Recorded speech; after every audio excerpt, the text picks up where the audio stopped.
ওয়াখরাজাতিল আরদু আথকালাহা, সেই দিন পৃথিবী তার পেটের ভিতরে যা আছে সব কিছু বের করে দেবে।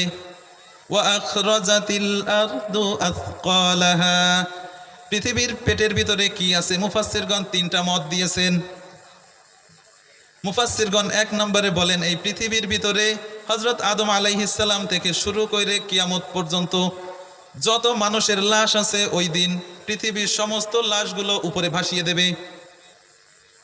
দুই নম্বরে মুফাসসিরগণ বলেন পৃথিবীর ভিতরে যত খনিজ সম্পদ আছে, সোনার খনি আছে, তেলের খনি আছে, গ্যাসের খনি আছে, কয়লার খনি আছে, আছে না? মুফাসসিরগণ বলেন আল্লাহ রাব্বুল আলামিন বলছেন ওয়া আখরাজাতিল আরদু আথকালাহা, কিয়ামতের দিন পৃথিবী তার পেটের ভিতরে যা কিছু আছে সব কিছু বের করে দেবে। মুফাসসিরগণ বলেন পৃথিবীর পেটের ভিতরে যত রকম খনি আছে সব খনিগুলো উপরে চলে আসবে, সোনা দানা স্তূপ আকারে হয়ে যাবে, বিশাল বিশাল স্তূপ হয়ে যাবে সোনার, তেলের, গ্যাসের, কয়লার, পাথরের বিশাল বিশাল স্তূপ হয়ে যাবে। সেই দিন অনেক মানুষ আফসোস করে বলবে, অনেক মানুষ আছে যে সম্পদের জন্য ভাই ভাইতে গ্যাঞ্জাম করে, এমনও আছে ভাই সম্পদের জন্য ভাইকে হত্যা করে। এই কয়েকদিন আগে দেখতেছিলাম একজন বাবাকে দুইজন সন্তানে হত্যা করেছে সম্পদের জন্যে। সেই দিন এই সমস্ত হত্যাকারীরা আফসোস করবে আর বলবে রব্বুল আলামিন এই সম্পদের জন্য আমি আমার ভাইকে হত্যা করলাম।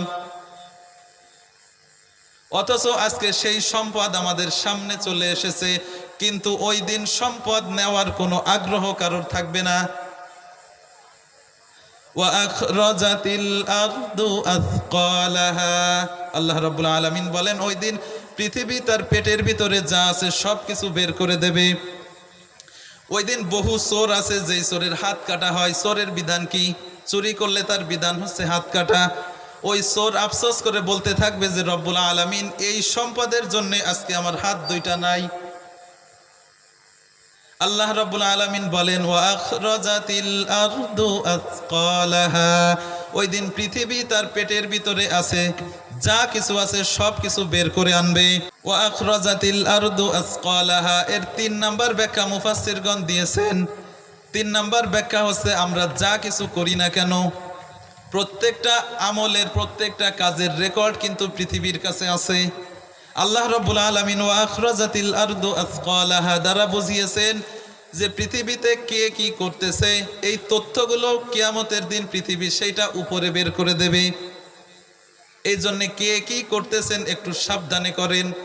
এরপরে আল্লাহ রাব্বুল আলামিন বলেন ওয়াকালাল ইনসানু মা লাহা,